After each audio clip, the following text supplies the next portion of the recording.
hidup ini adalah perjuangan. Karena itu kita dibentuk untuk menghentikan eksistensi manusia yang sebenarnya. Kita tanpa kesulitan dan penderitaan, kita akan berkembang dewasa dan sulit untuk mengenal diri sendiri.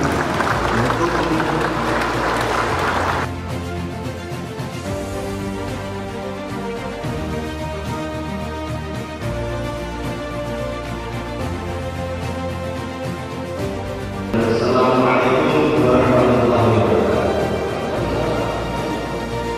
Saya tidak bisa di seluruh dunia tidak ada sisa yang mandiri benar-benar. Semuanya melibatkan kerjasama bangsa. Selanjutnya kami sekali lagi mengucapkan terima kasih pada komunitas SPP yang serta kemudian lembaga TNI Polri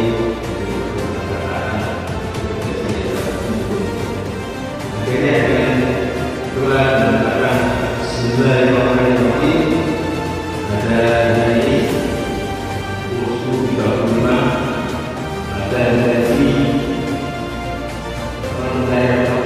pertama di Palembang